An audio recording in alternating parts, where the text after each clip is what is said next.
A paz do Senhor, tudo bem? Meus irmãos, hoje vamos aprender um pouco mais, mais uma pergunta do Catecismo de Westminster, o Catecismo Maior de Westminster. E hoje vamos ver a segunda pergunta do Catecismo. Espero que você viu o primeiro vídeo. Se não viu, entre no canal e veja lá, foi uma benção. E você possa agora acompanhar essa segunda pergunta. Qual é a segunda pergunta? Qual é a dúvida que talvez você deve ter? Provavelmente você deve ter. Ou talvez você conhece pessoas que têm essa dúvida. Talvez você já foi esclarecido pela glória, pela palavra de Deus, mas existem pessoas que ainda têm essa dificuldade. Então vamos ver essa obra gloriosa, esse poderoso material que nós temos de irmãos protestantes do passado e que nós possamos usar esse material hoje para estudar e possamos defender e ensinar a nossa fé. Tá bom? Acompanhe aí e vamos ver o que é a segunda pergunta. Abraço, fica com Deus. Catecismo Maior de Westminster. Primeira parte. Da finalidade do homem, da existência de Deus, da origem e veracidade da Escritura. Pergunta 2. Da onde se infere que há um Deus? Da onde se encontra provas que existe e que há um Deus?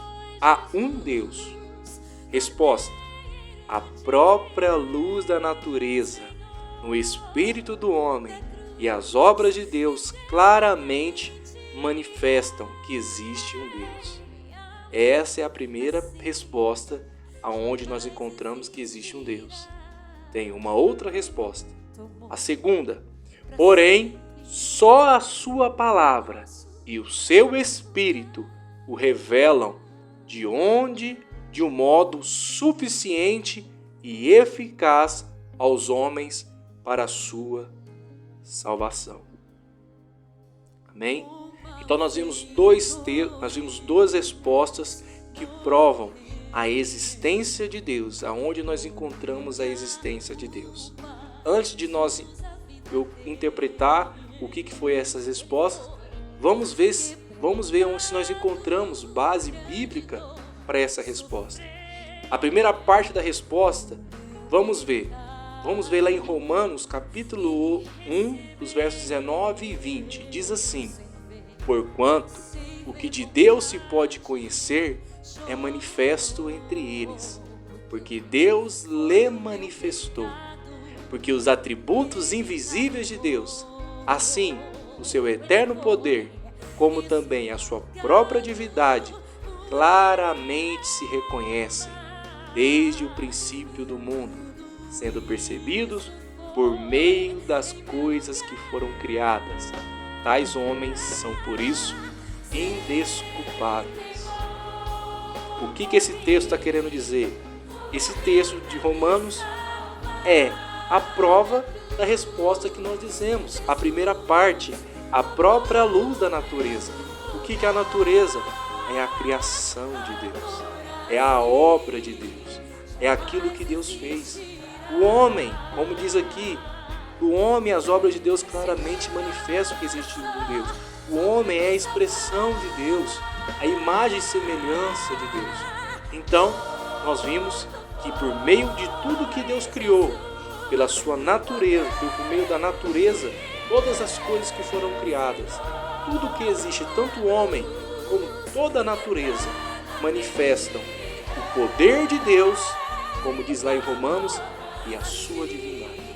Então, se você diz aí que não existe um Deus, então você mostra para alguma pessoa assim: Deus existe, porque você foi criado por meio dele. E todas as coisas são criadas por ele. Viu? De onde que prova que Deus existe? Por meio da natureza e por meio do homem. O que é isso? A criação de Deus. Isso mostra a onipotência de Deus e isso mostra a divindade de Deus. Agora vamos ver a segunda parte. O que diz a segunda parte da resposta? Porém, só a sua palavra e o seu espírito o revelam de um modo suficiente e eficaz aos homens para a sua salvação. O que a palavra de Deus diz sobre este ponto? Revela sobre a salvação. O que é isso?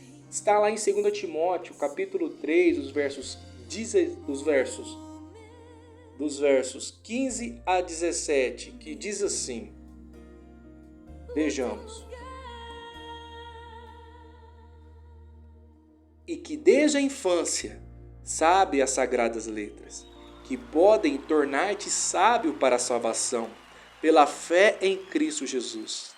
Toda a Escritura é inspirada por Deus e útil para o ensino, para a repreensão, para a correção, para a educação na justiça, a fim de que o homem de Deus seja perfeito e perfeitamente habilitado para toda boa obra.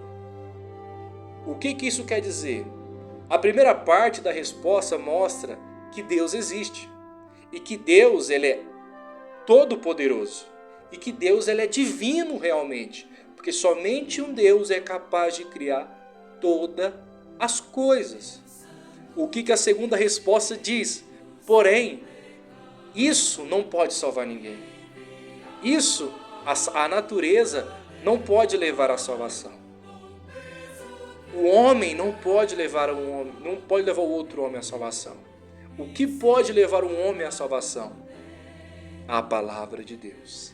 Somente a palavra de Deus é capaz de levar você à salvação.